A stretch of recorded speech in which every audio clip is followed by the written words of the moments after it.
number 2 is we're going to start something I've wanted to do for a while, which is start doing daily Emily Dickinson poems. You know, the first, this is in the complete collected poems of Emily Dickinson. Which, I mean, if you know Emily Dickinson, there's like a long history of thinking about how to organize her poems and all that, as is the case for a lot of poets. But, you know, for various reasons, hers in particular are complicated.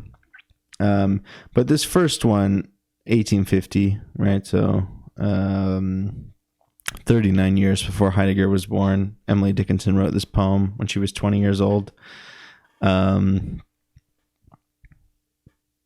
I'm guessing she was maybe going to that school she went to at this point. Maybe not. It's Valentine week, and it's nothing like a traditional Emily Dickinson poem, so there's not as much to really dig into there. But it's in iambic hexameter, which is really interesting. That's not, I mean, she's most known for using the ballad meter, which we'll talk about when we get to those poems. But, you know, this is iambic, you know, it's the legacy of the English language meter, even though Emily Dickinson played a huge role in dismantling this as the standard for English meter.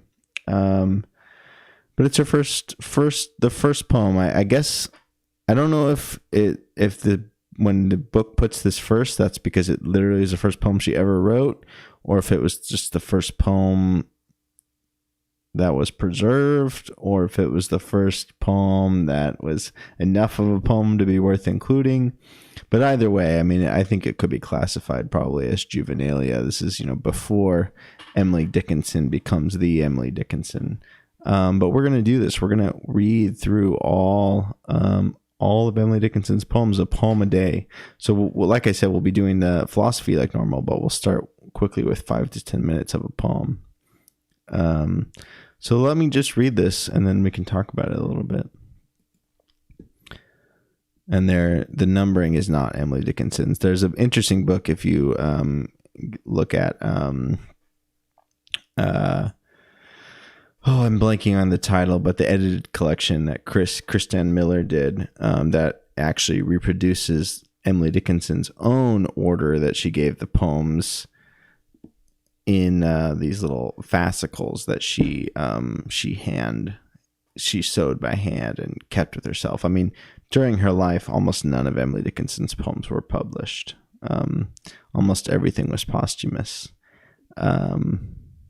And so, but usually the way of encountering it is in this way, either like a selected greatest hits of the most famous poems, or this just roughly chronological complete poems. We're going to stick with that one. I decided, because it's better for the poem a day format, whereas the other one is more focused on reading like a full fascicle and seeing how the poems relate to each other. But who knows, maybe someday we could also do those as well. But anyway, here is, I guess, Emily Dickinson's first poem when she was 20 years old. Number 1. But yeah, so those numbers are the numbers that they're in the book. They're not numbers that like Emily Dickinson chose. And she didn't title her poems, which is why the convention is just to call Emily Dickinson's poems the first line. All right, let's read it. Awake, ye muses 9, sing me a strain divine, unwind the solemn twine, and tie my valentine. Oh, the earth was made for lovers, for damsel and hopeless swain, for sighing and gentle whispering, and unity made of twain. All things do go according, in earth or sea or air. God hath made nothing single but thee in his world so fair. The bride, and then the bridegroom, the two, and then the one, Adam and Eve, his consort the moon, and then the sun. The life doth prove the precept, Who obey shall happy be. Who will not serve the sovereign, be hanged on fatal tree. The high do seek the lowly, the great do seek the small. None cannot find who seeketh on this terrestrial ball. The bee doth court the flower his suit receives, and they make merry wedding, whose guests are 100 leaves. The wind doth woo the branches they are won, and the father fawn demandeth the maiden for his son. The storm doth walk the seashore, humming a mournful tune. The wave with eye so pensive looketh to see the moon. Their spirits meet together, they make them solemn vows. No more he singeth mournful, her sadness she doth lose. Maybe it could be lows to rhyme with vows, I don't know. The worm doth woo the mortal, death claims a living bride. Night unto day is married, morn unto eventide. Earth is a merry damsel, and heaven a knight so true. And earth is quite coquettish, and beseemeth in vain to sue. Now to the application, to the reading of the roll, to bringing thee to justice, and marshalling thy soul. Thou art a human solo, a being cold and lone. Wilt have no kind companion, thou reapest what thou hast sown. Hast never silent hours, and minutes all too long, and a deal of sad reflection, and wailing instead of song. There's Sarah and Eliza, and Emmeline so fair, and Harriet and Susan, and she with curling hair. Thine eyes are sadly blinded, but yet thou mayest see 6 true and comely maidens sitting upon the tree. Approach that tree with caution, then up it boldly climb, and seize the one thou lovest, nor care for space or time. Then bear her to the greenwood, and build for her a bower, and give her what she asketh, jewel or bird or flower. And bring the fife and trumpet, and beat upon the drum, and bid the world good morrow, and go to glory home. I'm not familiar with that word. I hope I didn't mispronounce it. Let's just Google it. Okay, it's a small, shrill flute, and I did pronounce it correctly, so I could have just played it off, but that's not what I'm here to do. So,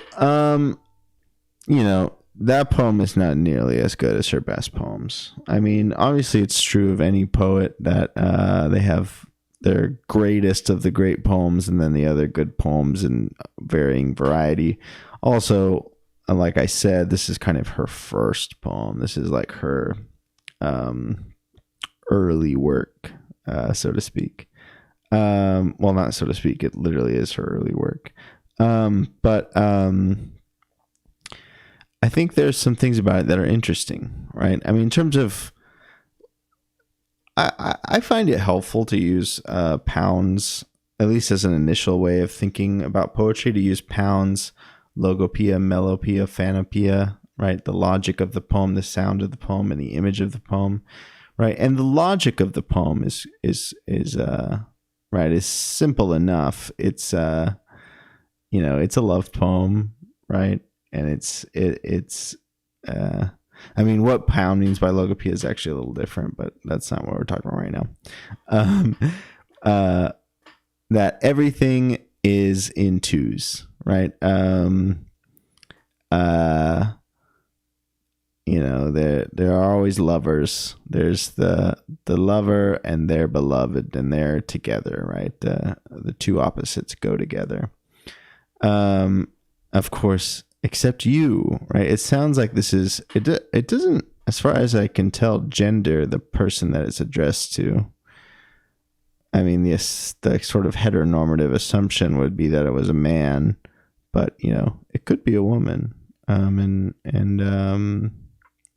unless I missed something, And, given that Emily Dickinson was almost certainly a lesbian, that could be believable. Right, but whoever it's addressed to, man or woman, it is addressed to a lover who, unlike everything else in the world, which goes in twos, which goes with its partner, is alone. And it says, there's Sarah and Eliza and Emmeline and Harriet and Susan and she with curling hair. Pick one. Pick one and stop being solo, right? That's the logic of the poem. So, I see this, the content-wise, just being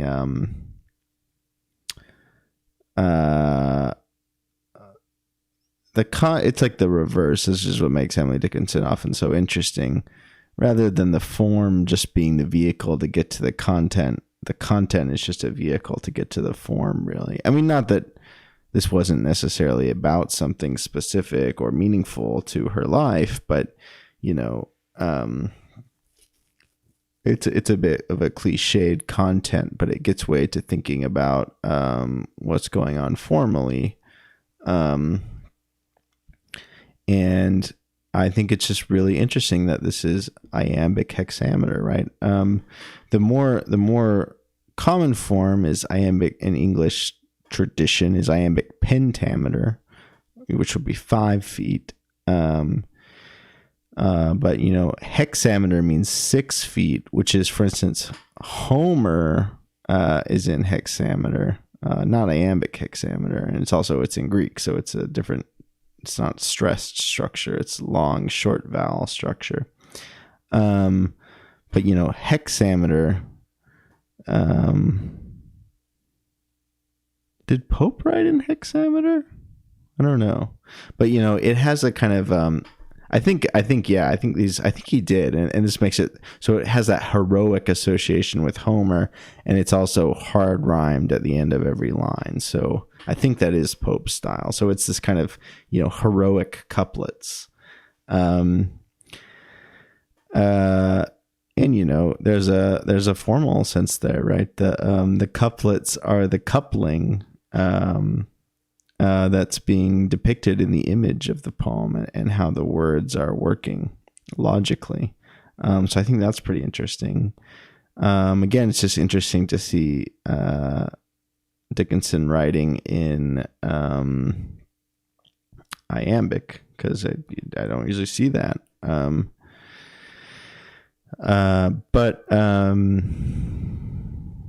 and so iambic means unstressed, stressed, right? And a stressed syllable, despite how hard it might have seemed in high school, is really not that difficult, right? It's just and not every language is like this, but in a stressed language, which English is, certain syllables are stressed, which is you say them louder and slower, and certain syllables are unstressed. You say them quicker and quieter, right? So the first word is awake, unstressed, quiet and fast.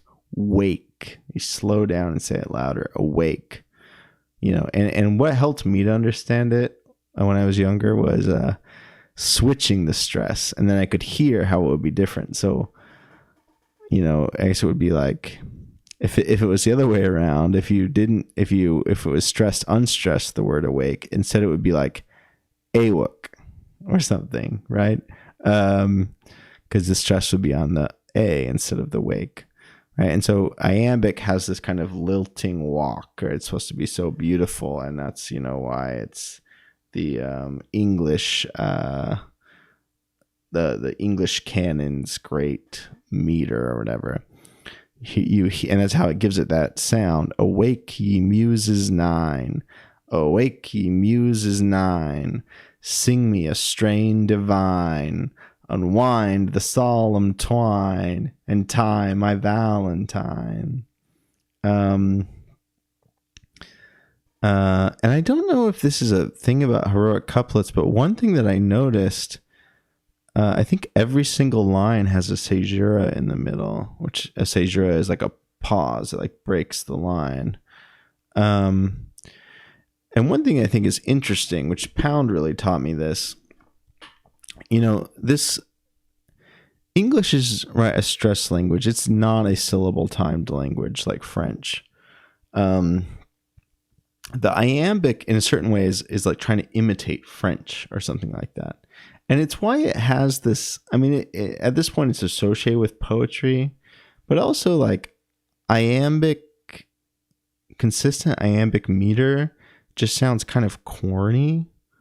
Like, awake ye muses nine, sing me a strain divine. It has a corny sound to it.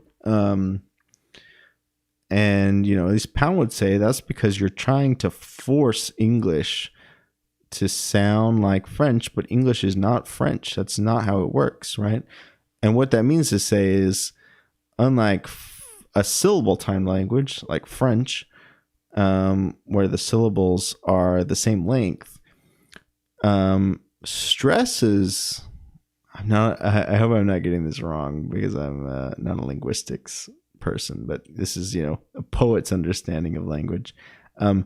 Stresses are the same length, but we can change the length of unstressed, right? So you can have like the first two lines of Pound's canto, where each one has four stresses, are and then went down to the ship, first line. Second line, set keel to breakers forth on the godly sea. All right, so the first line, you've got then went down and ship, right? And then went down to the ship, right? Do you see how I just said to the ship? Like, to the got just squished, right? So that you get the consistent beat of then went down ship, right? Because syllables are not timed. You can squish them to fit in between the stresses. And that's how the next line is way longer. Keel, break, forth, and God are the stressed syllables. Set keel to breakers forth on the godly sea, right? You have all these syllables smushed in between them, right? Because that's, how English as a language works. And so Pound thinks that, which is how Old English would be written, is composed not based on a consistent meter like iambic, but rather on a certain number of stresses per line, which would also be alliterated. And also it has a caesura in the middle of every line. I don't know if heroic couplets do naturally. Let me check. Or if there's an interesting, almost whether intentional or accidental,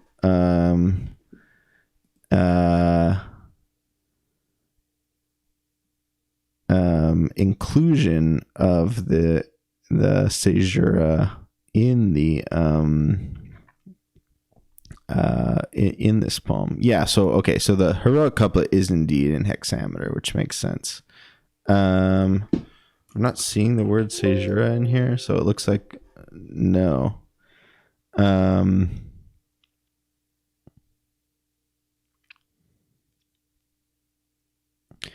So it seems like that's something that she added, which is kind of interesting. But I bet she did that on purpose, which is really cool. The caesura, right, is on the one hand the separation, right, but they're brought together in the line. Each line is performing the coupling that's being described. So that's pretty cool. And there you go. Even in this poem, which is not even, one of her best, which is before she's really getting going, you're already seeing really interesting and clever play with the form, which once she really gets going in like the really great poems, the formal experimentation is just mind-blowing, really. And you can see that here. Yeah, I mean, that just blew my mind a little bit, that I just realized that the caesura is the coupling, which is doubled in the coupling of the rhymes. There's so many couplings going on at the same time in here. Super cool. Yeah, so that was Emily Dickinson's first poem. We're going to keep doing a poem a day every day. I'll re-upload these to YouTube. So that's partially why I'm talking now, as if I was talking to YouTube, even though you're watching live.